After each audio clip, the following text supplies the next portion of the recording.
Hello, my name is Dr. Rob Yeung. I'm a performance psychologist and a coach at a consultancy called Talent Space.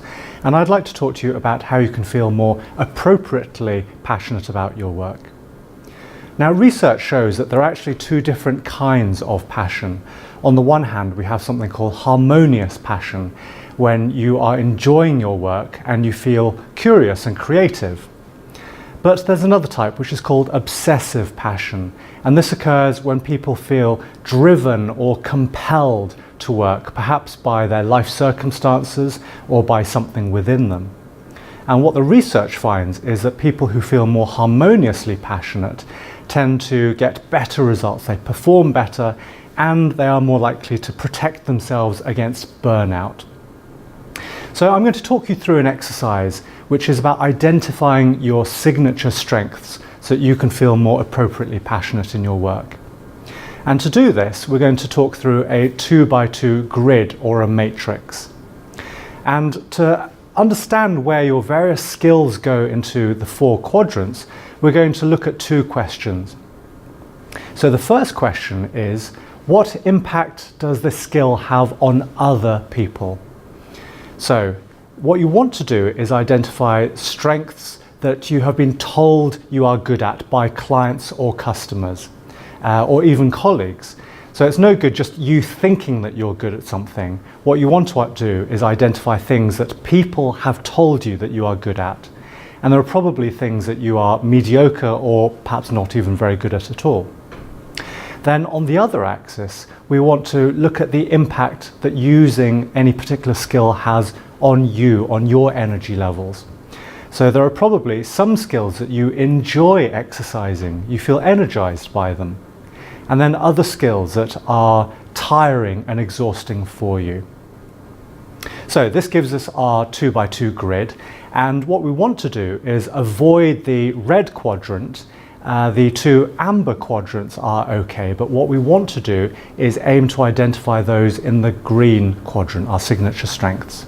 So in the first red quadrant, we have genuine weaknesses. So these are things that you not only don't enjoy using, but you're also not very good at them.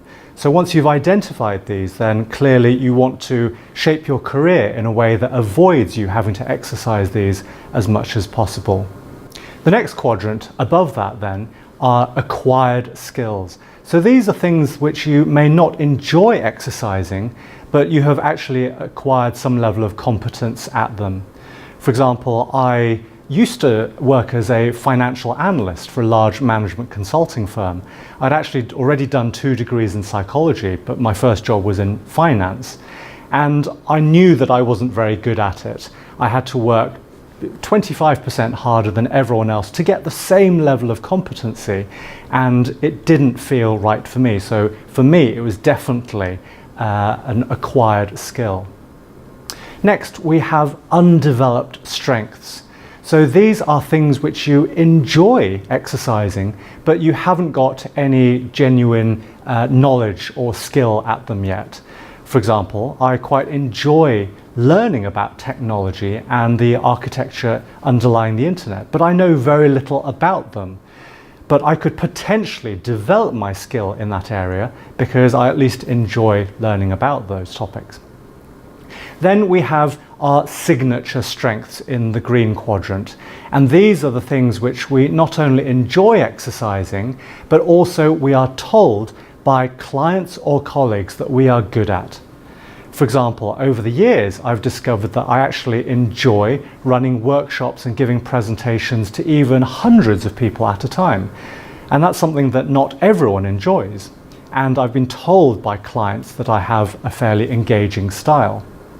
So over the years of my career, I've shaped my work so I am doing more presentations and workshops, which means I am more harmoniously passionate about my work. So what about you? I suggest to do this exercise that you list all of the skills that you have and to look back not only at your current role, but also previous roles that you may have had, and to include not only paid work, but also unpaid and voluntary work. Because there may be things that you enjoyed or had some skill at, which you currently don't do in your current role.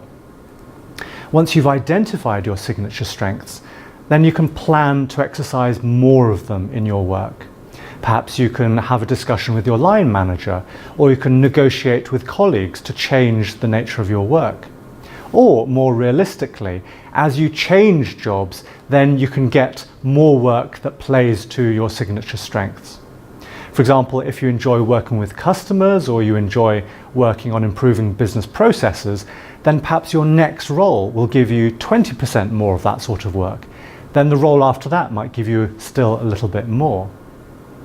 Now, clearly this is not something that will deliver benefits to your career over a course of just weeks. This is something to do over many months and years.